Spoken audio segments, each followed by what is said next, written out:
దేవుని యొక్క దీవాక్యం సంస్తున్నామండి.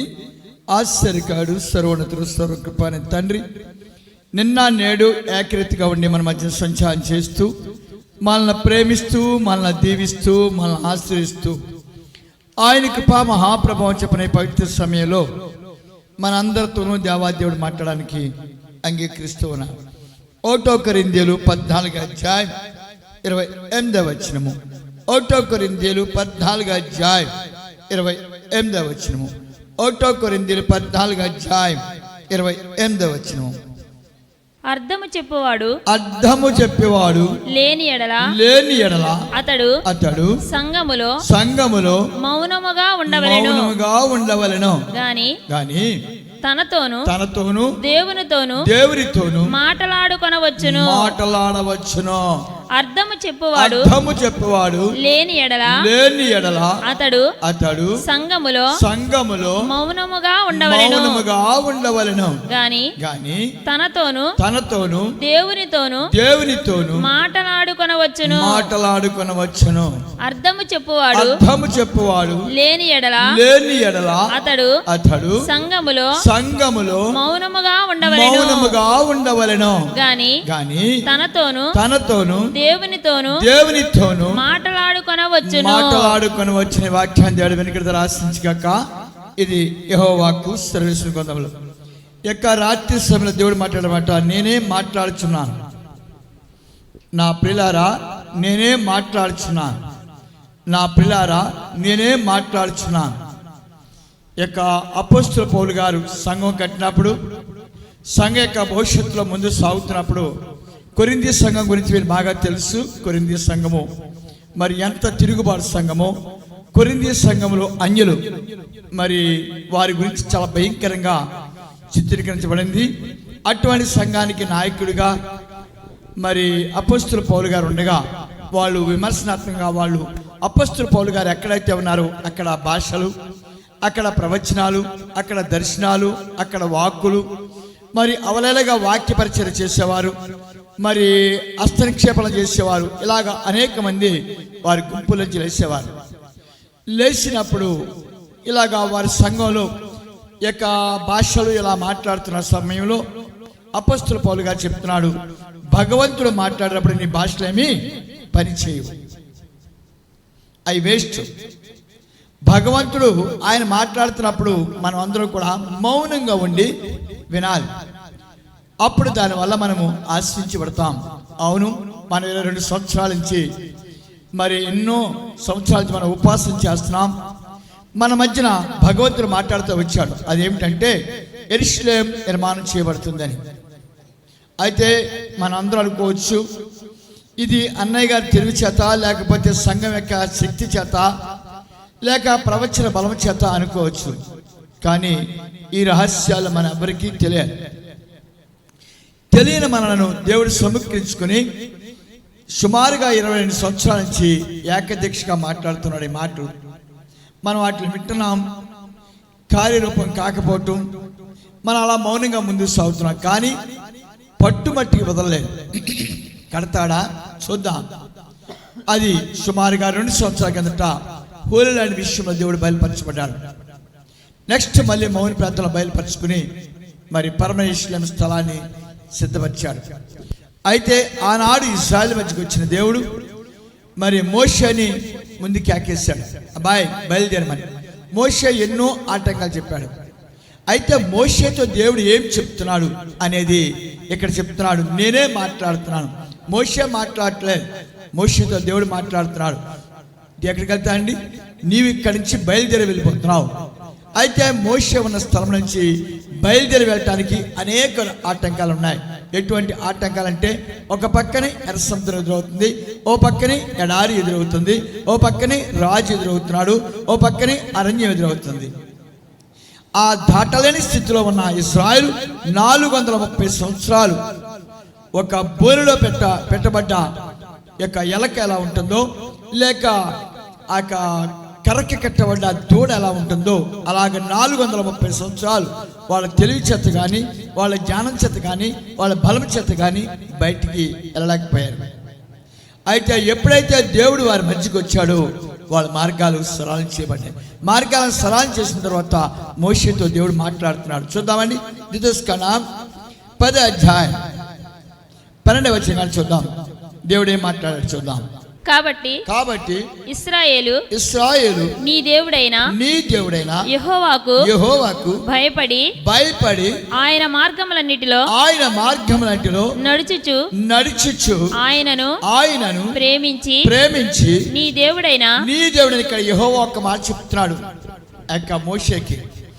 నీవు నీ ఆలోచనలు కట్టిపెట్టు, నీవు నీ ఉద్దేశాలు పక్కబెట్టు, నీ యొక్క క్రియలు పక్కబెట్టు, నా మాట విను, నా ఆజ్ఞను అనుసరించు. నేను ఎలా నడిపించాలో, నేను ఏమి చేయాలో నాకు తెలుసు. గత 2 సంవత్సరాల నుంచి మన సంఘంలో చూసినప్పుడు చాలా విచిత్రంగా దేవుడు ప్రవర్తించడం ప్రారంభించాడు. అయితే మన హోలీ ల్యాండ్ పరమేశ్వరేమో నమూనా తీయటానికి మేము వెళ్ళినప్పుడు కూడా మాకు కొన్ని ఆటంకాలు ఎదురైనాయి. అయితే ఈ మనం చెప్పాను, యెరూషలేం దర్శనపు లోయ వెళ్ళిపోతుంది. మనం ఎవరో నమ్మలేదు. మన ఒక స్త్రీ వచ్చి చెప్తుంది, ఆ అమ్మగారు చెప్తున్నారు, అయ్యా మీరు 18 సంవత్సరాల కింద చెప్పారు ఈ మాట, ఇవాళ నిర్వర్తించబడుతుంది. అయితే ఇది వెళ్ళిపోతుంది. దీని గురించి ఎన్నో మాటలు చెప్పుకున్నాం. ఇది గంధమాల చేత కట్టబడింది. అలాగే అక్కడ గంధమాల రంగుతో ఆ మందస్సం కట్టబడుతుంది. ఆ మందస్సం మీద ఎలా ఉంటుంది అని దేవుడు చెప్తున్నాడంటే, ఆ మందస్సం మీద సింహాసనం ఉంటుంది. ఆయన నేను చెప్పినది వినండి, నేను చెప్పినదే చేయండి. అంచేత ఎప్పుడైతే సింహాసనము ఆ డయాస్ ఎక్కుతుందో, ఆ డయాస్ మీద ఎవరు కూడా సింహాసనం మీద కుర్చీల మీద కూర్చున్న అధికారము ఏ యాజకుడికి లేదు. 2 కుర్చీలు ఉంటాయి, ఈ పక్కన ఒకటి, ఆ పక్కన ఒకటి. ఆ కుర్చీల మీద కూడా యాజకులు కూర్చోవాలని ఆశిస్తారు, కానీ కూర్చునే ధైర్యము లేదు. దీనికి నలువైపు నుంచి 7 మెట్లు ఉంటాయండి. 7 మెట్ల ద్వారా యాజకులు ఎక్కుతూ ఉంటారు, దిగుతూ ఉంటారు. డయాస్ మీద ఎట్టి పరిస్థితుల్లో ఎవరు కూడా సింహాసనం మీద కూర్చున్నాం కానీ, అంటే కుర్చీ మీద కూర్చున్నా కానీ ఎవరికి అధికారం లేదు. ఆ డయాస్ యెహోవా దర్శనంలోయ వాగ్దానం ఇచ్చిన ప్రకారం అది డయాస్గా తయారై ఆ డయాస్ మీద సింహాసనశీనుడై యెహోవా ప్రత్యక్షం కాబోతున్నాడు. ఎప్పుడైతే సింహాసనం వేయబడుతుందో జనము గుంపులుగా దివారాత్రులు ఆశ్రమంలోకి వచ్చి విజ్ఞాపన చేయటం ప్రారంభిస్తారు. వాగ్దాన ప్రకారం ముందే చెప్పాడు, దాన్ని టెంపరవరీ. ఇదే సింహాసనం మళ్ళీ యెరూషలేం దేవాలయానికి వెళ్తుందండి. బంగారు సింహాసనంగా మార్చబడింది. తప్పలు కొట్టండి.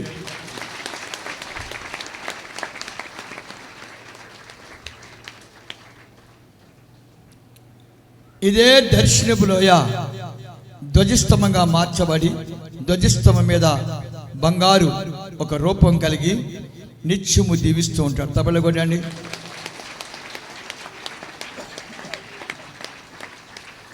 ధ్వజస్తంభం ఎత్తిన తర్వాత అనేక మంది విమానాల మీద వచ్చి దర్శించుకోవడానికి ఎలిఫాట్ ఏర్పాటు చేయబడుతుంది. తబల కొట్టండి.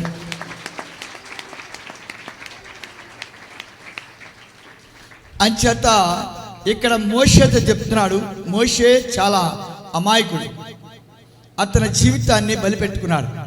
ఈ బలిపెట్టుకున్న మోషేతో చెప్తున్నాడు, ఇదిగో నేను నా మాట వినంతే, నువ్వు ఎవరు విన్నా, ఎవరు వినకపోయినా, ఎవరు అంగీకరించినా, ఎవరు అంగీకరించకపోయినా నీవు నా మాట విను చాలు. నా పని నేను చేస్తాను. నేను ఎలా చేయాలో మోషే కూడా డౌట్ ఉండొచ్చు, మనకి డౌట్ ఉంటుంది. మోషే కూడా ఏంటంటే ఆయన కూడా మానవుడే. ఎందుకంటే ఇశ్రాయేలు మధ్యన పుట్టాడు, ఐగుప్తు నగరంలో ఎదిగాడు, ఇత్రోమం దగ్గర గొర్రెలు కాసుకున్నాడు. తిరిగి ఆయన 7.5 సంవత్సరాలు కుష్టి వ్యాధి అనిపించాడు. తిరిగి ఆయన సేవలోకి వచ్చాడు. సేవలోకి వచ్చిన తర్వాత ఆయన అనుకుంటా ఉండవచ్చు, ఆయన కూడా ఈ దేవుడు కనపడ్డే, దేవుడు ఎంత ఉంటాడు, ఎలా ఉంటాడు, దేవుడు ఎలా చేస్తాడు, ఎలా చేయగలరు ఇవన్నీ అని మోషే కూడా తలంచుంటాడు. కానీ దేవుడు చెప్తున్నాడు, కేవలము నీవు నా మాట విని తబలగొట్టాను. ఏం చేస్తాను? నేను చెప్పేది నువ్వు చెప్పు. నేనేం చేయబోతున్నానో నీకు చెప్తాను, అది చెయ్యి. దానికి తోడేం చేస్తావు? నువ్వు నడుస్తూ ఉండు. ఆమెన్.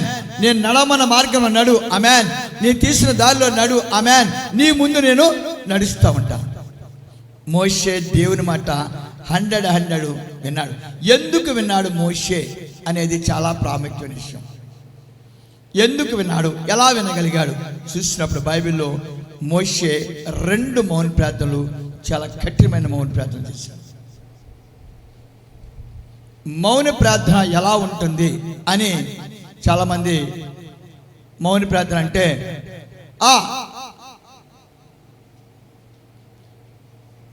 పాలు పొంగినయా? మౌన ప్రార్థన అంటే మోకాళ్ళ మీద ఉంటారండి, దిగటానికి వీళ్ళే. ఒక బైబిల్లో ఏమి రాయబడిందంటే, నీ యజమాని రాత్రి సమయం రావచ్చు, నీ యజమాని పగల సమయం రావచ్చు, నీ యజమాని మిట్ట మధ్యాహ్నం రావచ్చు. నీ యజమాని వచ్చే వరకు కూడా నువ్వు అలా నిలిచి ఉండవలసిందే. మౌన ప్రార్థనకున్న రహస్యం అది. ఏ మాత్రము ఆయన ఆజ్ఞను మీరిన వెంటనే మళ్ళీ ఏం బయలుదేరుతుందండి? బలహీనత, భయంకరమైన బలహీనత బయలుదేరుతుందండి. 2 చూపు ఆగిపోతుంది. 3 మనలోంచి విపరీతమైన ఆకలి పుట్టుకొచ్చేస్తాడు.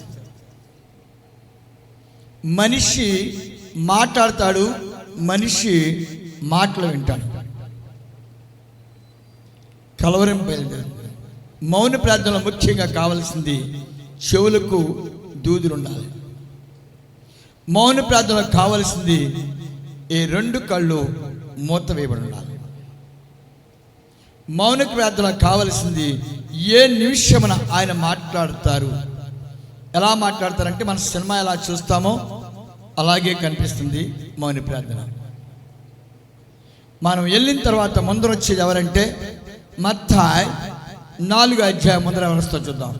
అప్పుడు యేసు అపవాది చేత శోధించబట్టకు ఆత్మ వలన అరణ్యమునకు కొనిపోబడెను 40 దినములు. ఇప్పుడు మోషే యొక్క యేసు ప్రభు దగ్గరికి సాతానుడు వచ్చాడు. సాతానుడు వస్తే ఏం చేస్తాడు? ఇది ఘనకార్యం ఏమిటి? వెంటనే చెప్పేస్తాడండి, అడే భగవంతుడు లేక నిన్ను శిఖరాల మీద ఎక్కించేస్తాను చూసుకో, నిన్ను ఆకాశం మధ్యన ఊరేగిస్తాను చూసుకో. అబ్బా నీ పదాలు అయ్యా ఎంత గొప్పవని చేస్తాను చూడు. అయ్యా నీ ముందు ఎవడో నిలవలేడు రా, ఏయ్ పట్టుకో లేగో.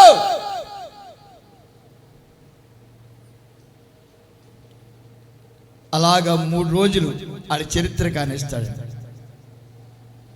మౌన ప్రార్థనకు కావలసింది ముందర నేను దుమ్ముని, నేను ధూళిని, నాలో శక్తి లేదు, నాలో బలం లేదు, నేను గుడ్డివాడిని, నేను అపరాధిని, నాతో మాట్లాడమని అడగటానికి కూడా హక్కు లేదు, నన్ను దర్శించమనే హక్కు లేదు.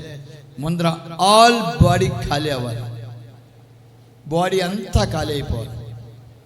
బాడీలో మానవ శక్తి ఉండడానికి వెళ్ళారు, మానవుల తలంపులు రావడానికి వెళ్ళారు, మానవుల యొక్క ఉద్దేశం రావడానికి వెళ్ళారు. ఈ యొక్క ఆత్మ ఈ యొక్క చుట్టాలమే కానీ, లేక బంధువులమే కానీ, స్నేహితులమే కానీ, లేక పిల్లలమే కానీ మనసు పెట్టుకుందనుకోండి, సర్రమని వచ్చి కళ్ళు మూయగానే దర్శనం కనపడతాం. ఏమి దర్శనం కనపడుతుంది? మన మనవడు గుర్రపండి ఎగిరిపోతున్నట్టుగా, మన ఆవిడ పూలు పెట్టుకుని అలా అలా నడుస్తున్నట్టుగా. ఇవన్నీ కూడా అపరిశుద్ధ దర్శనం. దేవుడు వచ్చినప్పుడు సూర్యుడి కాంతిలాగా బయటకు వస్తాడు. వచ్చి ఆయన నాకు యెషయా అడిగాడు, నాన్న ఈ గందరగోళం అంటే ఏంటి నాయన? ఏడి తెలియకపోవటమే గందరగోళం రప్పించోడని చెప్పాను. ఏం చెప్పానండి? ఏడి దేవుని పథకము తెలియకపోవటమే గందరగోళం. ఇక్కడ మోషే నడుపుతున్న గందరగోళం ఎక్కడ ఉంది తెలుసా అండి? ఆదికాండం 15వ అధ్యాయం 13వ వచనంలో ఉందండి ఈ గోళ. మళ్ళీ ఇదే గోళ ఆదికాండం 50వ అధ్యాయం 23వ వచనంలో ఉందండి ఈ గోళ. ఈ గోళ ఎలా జరుగుద్దని ఆయన ముందే ఎవరు చెప్పారండి? అబ్రహాము చెప్పాడు. ఆయనకి ఎవరు చెప్పారండి? యేసోపు చెప్పాడు. అప్పటికి ఎంత వయసు ఉందండి? సుమారుగా 1000 సంవత్సరాల వయసు తేడా ఉంది. 1000 సంవత్సరాలు పోయిన తర్వాత ఈ కార్యక్రమాన్ని దేవుడు ప్రారంభించాడు. అందుకే యేసోపు అంటాడు, మనకు మళ్ళీ అజ్ఞాని కాదు యేసోపు, ఇది దైవ చిత్తమైనది, దైవ సంకల్పమైనది, ఇది దేవుని యొక్క ఏర్పాటైనది. అంతేగాని మీరు నేను ఎవరం కాదు. దేవుడే దీని యొక్క ఏర్పాటు సిద్ధపరచుకుని పథక ప్రకారం ఈ కార్యక్రమం చేశాడు. అంచేత మోషేని దింపినప్పుడు మోషేని ఎలా దింపాడండి? పథక ప్రకారంగా దింపాడు. మోషే కాదని గుంజుకున్నాడు. మోషేతో చెప్పాడు, రే ఎంగళప్ప అసలు ఎత్తనం నువ్వు తల్లి గర్భం రాకముందే, పిండాకృతి కాకముందే కేవలము నా పని నిమిత్తమై పరలోకానికి దిగి వచ్చిన ఒక పరిశుద్ధుడివి. నా ఆజ్ఞను మీరుతావా? భూలోకంలో ఎలా ఉంటావు? పాతాళం చేరి పెద్ద పిశాచి మీద ఉంటావు. లేదు జాగ్రత్తగా ఉంటావా? ప్రవక్తగా వచ్చావు కాబట్టి నీ స్థలంలోకి నువ్వు వెళ్తావు. ప్రవక్తలకు మార్గాలు సరళం చేయబడతాయి. అప్పప్పుడు ఒక ప్రవక్త కేకేస్తూ ఉంటాడు దేవుడు, ఏయ్ టింగిరిగా అంటాడంతే. దేవుని ఖాతా పనిచేసేటప్పుడు ఆయన పేరండి మురళీకృష్ణ గారు మార్చంట బాగా ప్రవచిస్తున్నారు. నేను ఆయన పేరు చేత జడుస్తూ ఉండగా మౌని ప్రార్థనకి వెళ్ళిన తర్వాత అన్నాడు, ఆడెవర్రా, ఆడి గురించి ప్రార్థన చేస్తున్నాడు అంతే. ఏంటి ఎంత ప్రేమగా ఉంటేని, ఆయన అంటే నాకు ఎంతో ఇష్టం, ఆయన గురించి చాలా ఆలోచించేస్తున్నాను అని. లాస్ట్ వరకు బయలుపరచలేదు. లాస్ట్ నాడు వాడు చనిపోయిన ఒక ప్రవక్త బుద్ధి కోల్పోయి కొన్ని వేల సంవత్సరాలు భూమి పడేసాడు. నీ ద్వారా వాడు విమోచించబడ్డాడు. అందుకు నిన్ను వెంబడించవలసింది కానీ ఆడి ప్రవచనాలు కానీ ఆడి దర్శనాలు కానీ ఆడి వాక్కులు కానీ నువ్వు లెక్కించవలసిన అవసరం లేదు. నువ్వు సర్వాధికారి నా శక్తి చేతను పుట్టబడ్డవాడు. అంచేత నా పిల్లరా, ఇక్కడ మోషే బయలుదేరినప్పుడు దేవుడు చెప్తున్నాడు, నీవు నా మాట వినాలి.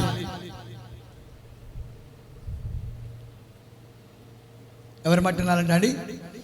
నీవు నా మాట వినాలి. ఎవరు విన్నా బాధలేదు, ఎవరు వినపోయినా బాధలేదు, ఎవరు వెంబడించినా బాధలేదు, ఎవరు వెంబడించపోయినా బాధలేదు. నేను వేసుకున్న ప్లాన్ ఏంటంటే పరమకానాన్ని వెళ్ళాలి. ఎవరిని తీసుకుని? ఇశ్రాయేలుని తీసుకుని. దానికి ఒక మనిషి కావాలి కాబట్టి నిన్ను పరలోకాన్ని తీసుకొచ్చాడు. నాడు మోషే నడుస్తున్న సమయంలో చెప్తున్నాడు, నీవు నా మాట వినాలి. చూద్దామని అదే అధ్యాయం. నీ దేవుడైన యెహోవాను నీ పూర్ణ మనస్సుతోను నీ పూర్ణ ఆత్మతోను సేవించి మోషే చెప్తున్నాడు, నీవు పూర్తిగా లీనమై ఉండాలి. నువ్వు కంప్లీట్. ఇప్పుడు బయలుదేరే వాళ్ళు ఇక ఇశ్రాయేలు కూడా ఆ విధంగా ఉండాలి. లేని పక్షంలో ఎవరైతే పూర్ణ ఆత్మతో, పూర్ణ వివేకంతో, పూర్ణ జ్ఞానంతో నన్ను వెంబడించట్లేదు వాళ్ళందరూ కూడా అరణ్యం రాలిపోతారని చెప్పరా. ఎవడైనా రాలిపోతాడు అనుకో, వచ్చిన దగ్గర గోల పెడతామో, గోల పెట్టుకో. వాడు నా మాటకి వ్యతిరేకిస్తున్నాడు, నా చిత్తానికి వ్యతిరేకంగా ఉన్నాడు, వాళ్ళు భయభక్తి లేవు, వాళ్ళు వినయం లేదు, వాడు రాలుతున్నాడు. మీరు చాలామంది నా భార్య మీద ప్రవచనాలు మీరు వింటూ ఉంటారు. ఆధ్యాత్మిక తల్లి అని, ఆకాశం నుంచి వచ్చిందని, ఆవిడ ఎంతో భక్తురాలని, ఆవిడ ఎంతో మరి ఇలాగా అన్నయ్య గారు వాల్చలేకపోతున్నారని, అన్నయ్య గారు తలంచలేకపోతున్నారని మీరందరూ కూడా చాలామంది ప్రవచిస్తూ ఉంటారు. అన్నయ్య గారు మాట్లాడినప్పుడు మట్టి మీకు చాలా, అన్నయ్య గారు వదిన గారికి ప్లస్ అందరికీ కూడా కోపం వస్తూ ఉంటుంది. యెహోవా దర్శనయ మౌని ప్రార్థనలోకి వెళ్ళినప్పుడు అప్పుడు మా పాప ఉందండి, ఇంకా చచ్చిపోలేదు, బతికే ఉంది, కంత్రి. నేను వచ్చి చెప్పానండి నా భార్యకి, నీకు నాకు సంబంధం లేదండి. నీకు పుట్టిన బిడ్డ కూడా మనకి సంబంధం లేదంట. మనం ఒక పని నిమిత్తం వాళ్ళ పని లేట్ అయింది చెప్తున్నాను చూడండి, సంబంధం లేదంట. కేవలం నువ్వు విజ్ఞాపన చేస్తూ దైవసేనలో నిత్యము మోకాళ్ళుని ప్రార్థన చేయాలట. అదే నీ డ్యూటీ అట. నువ్వు విజ్ఞాపన తల్లిగా పేరు కాస్తావట, కానీ నాకు భార్య కావట. దాన్ని పెడచెవిని పెట్టిన నా భార్య ఇవాళ ఇంత లేట్ ఉండగల కారణము తానే. తను వచ్చే వరకు కూడా నేను మౌన ప్రార్థనకి వెళ్ళినప్పుడు ముందర నేను కొంతమంది కోసం ప్రార్థన చేయవలసిన బాధ్యత రాపోయినది. ప్రార్థన చేస్తున్నప్పుడు మరోసారి నా భార్య కోసం ప్రార్థన చేసినప్పుడు దేవుడు అంగీకరించలేదు. అందుకు నా ప్లేరా ఇక్కడ మోషేది చెప్తున్నాడు, పూర్ణాత్మతో, పూర్ణ వివేకంతో, పూర్ణ జ్ఞానంతో నన్ను వెంబడించమని చెప్పు. ఎవరు వెంబడించారో, ఎవరు నన్ను ప్రేమించరో, ఎవరు నా ఆజ్ఞలు పాటించరో, ఎవరు నా చిత్తానికి వ్యతిరేకంగా ఉంటారో రాస్తారని చెప్పంతే. వాళ్ళు రాలిపోతూ ఉంటారు. రాద్దలు వచ్చి అయ్యా రాలేడు మా చిన్నాన్న, అయ్యా నా పెద్దనాన్న రాలేడు, పిచ్చి పిచ్చిగా కూర్చోబట్టే తోలు తీస్తాను. దీన్ని ఏమంటారు తెలుసా అండి? దేవుని పథకము అంటారండి దీన్ని. ఏదో చిన్న సంఘం కట్టుకున్నాం, ఏదో 100 రూపాయలు వచ్చింది, ఓ 50 రూపాయలు వచ్చింది, 50 రూపాయలు బియ్యం కొనుక్కున్నాం, 50 రూపాయలు కొనుక్కున్నాం. అవును, 20 సంవత్సరాల నుంచి అలా పని చేస్తానే ఉన్నాం. అందుకే ఇందాక ప్రవచన కేకేస్తుంది, యహానా నువ్వు చాలా కంగారు పడుతున్నావు ఏంటిరా? నేను 22 సంవత్సరాలను పరీక్ష పెట్టాను రా. 22 సంవత్సరాలు నా ధనాన్ని ముట్టుకుంటాడని చూశాను రా, నా ఆజ్ఞను అతిక్రమిస్తాడని చూశాను రా, నా చిత్తానికి వ్యతిరేకంగా జీవిస్తాడేమో చూశాను రా. వాడు ఆజ్ఞానుసారంగా జీవించాడు రా. అందుకు అంగీకరించి వాడు భుజం మీద సిలువ పెట్టాను, వాడు నడుస్తాడు. నువ్వేంటి కంగారు పడుతున్నావు? నువ్వేంటి చాలా కంగారు పడిపోతున్నావు? నీ సొంత ఆలోచన ఏంటేంటో అనుకుంటున్నావేంటి నువ్వు? తర్వాత మాట చెప్పను అనాల్సిన విషయాలు. అంచేత దేవుని రాజ్యంలో ఒక పథకం ఉంటుంది. ఆ పథకం ఎవరికైతే తెలుస్తుందో దేవుని రాజ్యం వాళ్ళకి ఎలా ఉంటుందండి? ఆశ్చర్యకరంగా ఉంటుంది, సంతోషకరంగా ఉంటుంది. దేవుని యొక్క పథకం తెలియనప్పుడు, దేవుని యొక్క ఆలోచన తెలియనప్పుడు, దేవుని యొక్క చిత్తం తెలియనప్పుడు వాళ్ళ జీవితంలో చాలా దుఃఖాన్ని, చాలా వేదనను, చాలా పరిశోధనను అనిపిస్తాడు. అందుకు దేవుని చిత్తం తెలిసి ఒక వ్యక్తి తెలియాలంటే వాడు ఖచ్చితంగా దేవుని మాట ఖచ్చితంగా వినాలి, దేవుని యొక్క జ్ఞానస్వరంగా జీవించాలి. అందుకు మనతో చెప్తున్నాడు, మీరు నా మాట విను, నేను నడిపిస్తాను. ఎలా నడిపించాలో, ఏమి చేయాలో నేను మౌన ప్రార్థన ఉండగా ఇది వరకు ఒకసారి చెప్పాను. ఫస్ట్ కేకేస్తుంది తాతారావు అని. నేను చాలా కంగారు పడ్డాను. ఎంతమంది పోలీస్ వెంకటేశ్వరరావు గారు, మరి యహానయ్య గారు యామాయేమిలో ఉండగా ఆయన పిలవటం ఏంటి, తాతారావు గారిని పిలవటం ఏంటి, బాలసనాసిని చెప్పాడు. కాపుదోత, వాడు పనిలో ప్రవేశిస్తున్నాడు. వాడు పుట్టిందే అందుకు, లోకలకు వచ్చిందే అందుకు, యెరూషలేము కాలు పెట్టిందే అందుకు.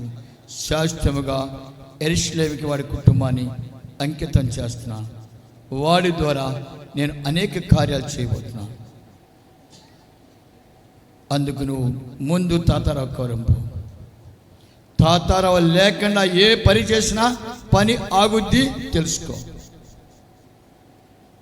తాతారావు భార్య లేకుండా నువ్వు ఏ పని ప్రారంభించినా పని ఆగిపోద్ది తెలుసుకో. ఉండాలా బోడిగాడు, ఉండాలా బోడిగాడు. అవును, చూస్తూ ఉంటానండి, అపార్థం చేసుకోకండి. ఒక్కొక్కసారి నన్ను పిలుస్తారండి, అన్నయ్య గారు మీరు రావాలండి. అలాగేనమ్మా, గ్యారెంటీగా నాకు కొంచెం టైం లేదమ్మా, ఒక నెల టైం పడుతుంది, లేకపోతే 15 రోజులు టైం పడుతుంది. అలాగేనండి, అలాగేనండి అన్నయ్య గారు, అలాగే నెలపోయిన తర్వాత రండి అన్నగారు, రండి అన్నగారు అంటారండి. ఈ లోపల అలా ఆయన గారు అంటాడు, ఎవడా బోడిగడా ఆడొచ్చి ఎత్తాడంతే పునాది. అక్కడే ఉంటాడు, అక్కడికి వెళ్ళడం. నెల ఆడిపోయిన తర్వాత నేను వెళ్తాను. పునాది తవ్వేసి ఉంటుంది, మా తవ్వుకున్నారు కదండి, రా ఇంక నేను రానమ్మా, వెళ్ళిపోతానమ్మా, ఏదో 150 చేతులు కాని పెట్టామని మరి ఆయిల్ కిట్టించుకోవాలి కదండి. 150 తీసుకుంటానండి. 3 సంవత్సరాలైన ఇల్లు అవ్వదు, 4 సంవత్సరాల ఇల్లు అవ్వదు. ఎందుకంటారండి? చెప్పాలి. అధికారం ఎవరికి ఇచ్చాడండి? తను ఒక అతను ఎన్నుకున్నాడు. చెప్తున్నాడు, ఇక్కడ నా మాట విను, నేను నడవమన్నకు అడిగినాడు. ఆమెన్. అవును, నేను ఒంటరి కూడా వెళ్ళానండి. అప్పుడు నల్మరాజు గారు మంచి ఇదిలో ఉన్నారండి. ప్రార్థన జరుగుతానికి నుంచున్నానండి. ఏంటి అలా మా బుజ్జి వచ్చి కౌలు చెప్పేస్తాను, మా బుజ్జి బంగారం కానా అలా నుంచున్నానండి. అక్కడ డయాసిలో ఏమీ లేవండి, చాప కూడా లేదండి. చాప లేకుండా ప్రార్థన జరుగుతుందండి. ఈ లోపల ఒక 5 తాగుబోతులు వచ్చేసారండి. అంతే పడగొట్టేసి ఇలా నడిచిపోతున్నాను నామేంచి. ఈ లోపల గీతమ్మ గారు, బాబోయ్ మా అన్నగారు, బాబోయ్ మా అన్నగారు, బాబోయ్ కింద పడి ఎడుతున్నాను. కింద నుంచి ప్రవచిస్తున్నాను, నా కుమార్తెలరా వండగొడ తెప్ప పరిశుద్ధ పట్టణంగా మారుస్తున్నాను. ఆమెన్. ఇక్కడ డాబాలు కట్టబోతున్నాను. ఆమెన్. ఇక్కడ తాగుబోతులు పరిశుద్ధులుగా మారుతున్నారు. ఆమెన్. వండగొడ తెప్ప కంప్లీట్ డాబాలు అయిపోయింది. కింద పడిపోయి ప్రవచనం. నాకు కోపం రావాలి కదండి, నాకు చాలా కోపం రావాలి, నాకు చాలా ఇది రావాలి. నాకు ఇది రాలేదు, కోపం రావాలి. తర్వాత మళ్ళీ నా దేవుడు తీసుకెళ్ళాడు. రాత్రి గుణపం పాతి అలా గసికేసి తైలం వేసుకుంటూ వెళ్ళిపోయాడు, కట్టుకుంటూ వెళ్ళిపోయాడు దేవుడు అని చెప్తున్నా. ప్లేరా ఎక్కడ చెప్తున్నాడు? నా మాటని విను, నేను కార్యము జరిగిస్తాను.